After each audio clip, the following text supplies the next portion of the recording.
If you suffer from complex regional pain syndrome or a lot of other conditions, no doubt the word spinal cord stimulator has been mentioned to you. And I've hesitated for a while to put a video out about this topic, but I feel so strongly about it. So I think it's time that we talk about this and cover it.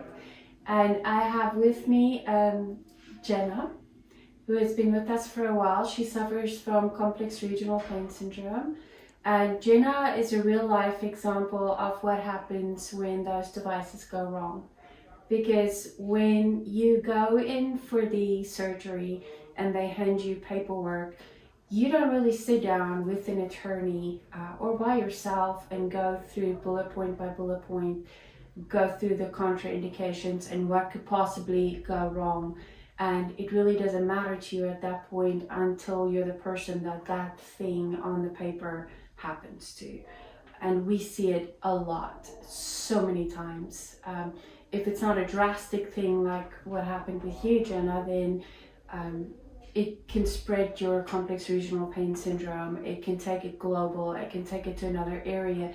You have scarring in the leads next to the spinal cord, which is a major interference when we go in and we try to treat patients and we help them, but it makes our work so much more difficult.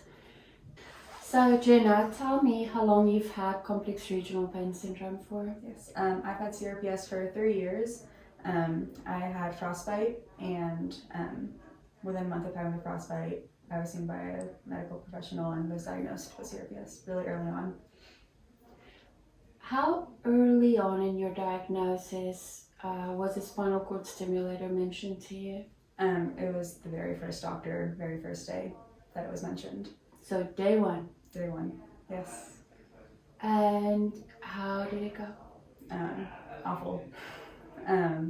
We tried a few medications after that recommendation of the spinal cord stimulator, and 6 months later we went through with the placement of the stimulator, and for 2 or 3 months it was helpful, and then after that it was a disaster. What happened? The leads ended up moving in my spine, so we had to go and do a revision surgery to go back in and move them back to the correct place. And even after the first surgery, my CRPS had spread into my back. And then going in the second time spread even more. And then my battery ended up leaking, and I was allergic to the leak and other parts of the stimulator itself. And it was a whole confuzzle of things. So what that looked like for Jenna when this battery leaked inside of her body for a long time before we actually caught on to this. We knew something really bad was wrong, but we didn't know what it was. You got these unexplained burns all over your body. I'm looking at some scars on your legs now. We're going to post some pictures so you guys can see what it looked like, because Jenna agreed to share those pictures. Another side effect of that battery leaking was that it made your immune system hypervigilant. So you developed mast cell, and we suspect it happened because of that. How often do you have to use, well, you saw a doctor in North Carolina that we brought in to help with the mast cell. Before that, how often were you using an EpiPen? I was using 1 to 2 a day. 1 to 2 EpiPens a day.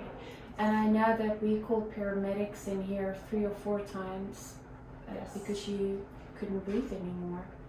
Exposed to whatever, you're allergic to everything. Right. I like to say I'm allergic to myself. That's what it feels like. And yeah. When you're watching this and you have a stimulator and it's taking the edge off the pain, I know that you feel very passionately about that. And I don't want to say that that is not valuable, because I understand the pain that this causes, and I know that for some of you this is the end of the line, life-saving thing that helps you to stay alive and deal with pain every day. So I acknowledge that. But the problem is that these devices are money makers, to be blunt. I think the average spinal cord stimulator now costs about $58,000 if you have insurance. If you don't, it's going to be more. And then after that, it's anywhere from about 5 to 22,000 a year to maintain, depending on whether you have complications or not. That is a massive amount of money, and complex regional pain syndrome patients are some of the patients where those devices are most frequently prescribed for. So to be blunt, you guys are cash cows for this industry. That is just a fact.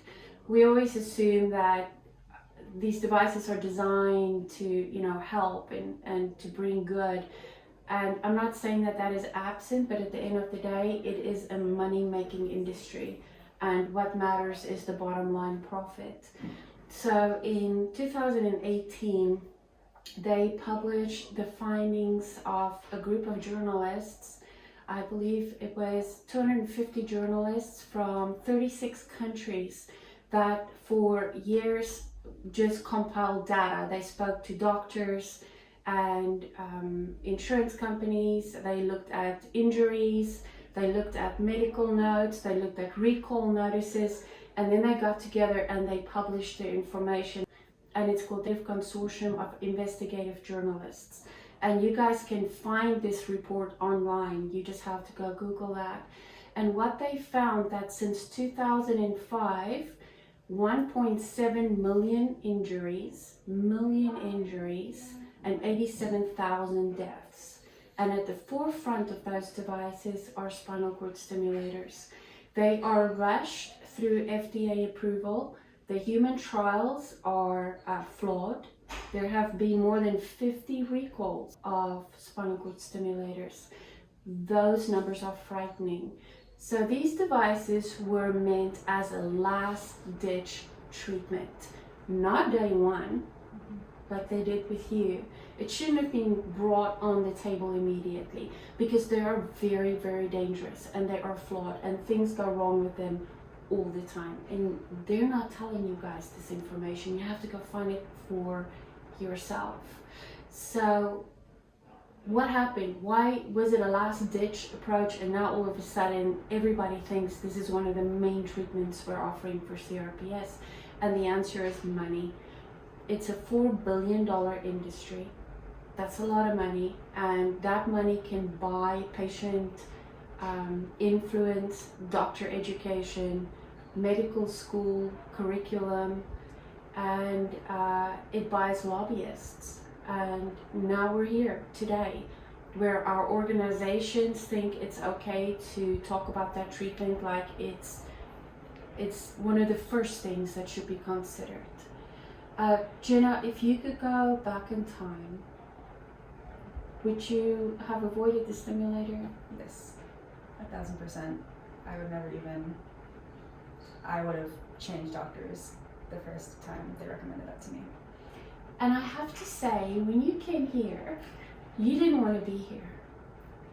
You did not believe this was going to work. You thought this was out there. And I remember you saying, I'll just go get another stimulator for the other part of my body that's hurting now, and I'll just live like this. So for a while, that was your reality. It took the edge off enough that you could live and stay alive. Right. But you paid a terrific price. Yes. Without the stimulator on today, where are you? I'm sitting at a 4. I'm doing really well. I didn't think I could function without it. Getting it taken out was scary, but I'm so thankful and glad I did, and my body is so capable of functioning without it and doing more than I was able to do with it. Because you moved with difficulty with the crutch, you had a therapy dog when you came here. Now you can work and you're walking everywhere. Yeah. You're on your way. Yes. There is hope. So here's my message. Don't just believe what I'm saying or what your doctor is saying. It is your body. The complications are going to be owned by you. You're going to have to live with that. So go do your research, do your due diligence, fight for yourself, and understand that that device is not healing you. It is merely taking the edge of the pain. Healing happens from within. Thank you for watching.